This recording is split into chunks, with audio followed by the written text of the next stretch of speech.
1926. Fisk passes away at 2:30 a.m. September 15th, 1926 at the Greeley Hospital, which is actually now like a retirement home. This is his grave that I actually went to, which is at Lynn Grove Cemetery in Greeley. That's when I gave a presentation.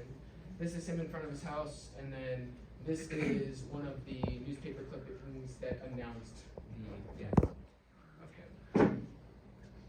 And so, Fisk really changed the West with instruments. A lot of people say, why don't people know about United States violin makers? It's like everything's Europe, Strad, Guarneri, everything is. Well, when Europe started losing musicians from the conservatories to the United States while they were coming through and making money on vaudeville circuits, and there was the Wild West, they didn't like that. And so there was kind of a PR campaign from the conservatories in Europe that said, if you go to the United States, you're not a classical musician. And the instruments from the United States are not classical instruments. They are fiddles. They are folk music. Those are folk people. You don't want to do that. And so that's why you don't hear about that. But I think that there's and I want to read this last thing and then, play something here for you, which is that George Fisk changed the way that people thought about the United States and instruments. And to this day, his legacy still lives on. There are lots of people who use them. Michael Cleveland, who is one of the best fiddlers, he plays a Fisk violin. That's the one that he plays.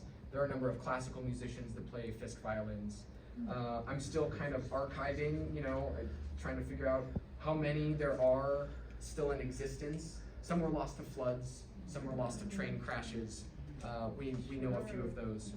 But here is another article that was written about Fisk.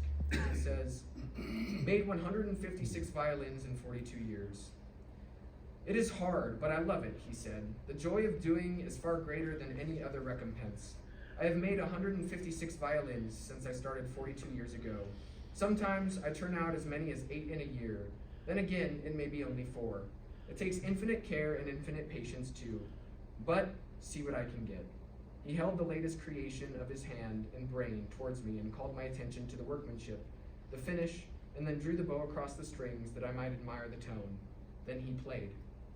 I think he forgot the shop and the listener. He and his violin were alone in the world, and he painted tone pictures on the quiet air as an artist uses his brushes and colors on a snowy canvas. Quietly, he began, as if recalling the days of his boyhood in faraway Vermont 3/4 of a century ago. Then came an interlude, but soon the notes grew stronger and stronger. He must have been thinking then of those troublous days when the country was torn by strife and brother stood arrayed against brother, while the black man cowered in fear in the background, in which struggle he played his part, and he played it well. And then came clear clarion notes, as if the old man was sounding a challenge to the world. It may have been the call of the West which Fisk heard and answered as he came to the new country with the Union colony in 1870, and endured hardships such as would have daunted the ordinary man, but which he met with a smile.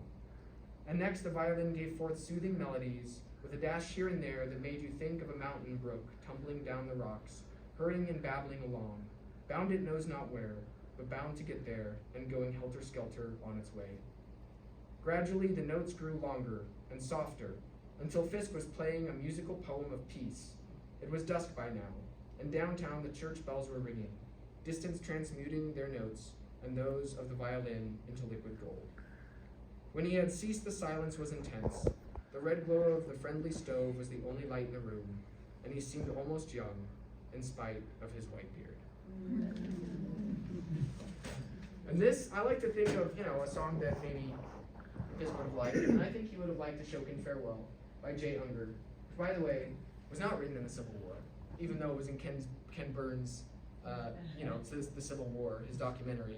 It was written in 1981 by J. Unger, and it was written by him and his wife. He had a fiddle camp, and this is the song that they used to play at the closing of every fiddle camp, and then they commemorated it finally when they ended up having to close the fiddle camp. It's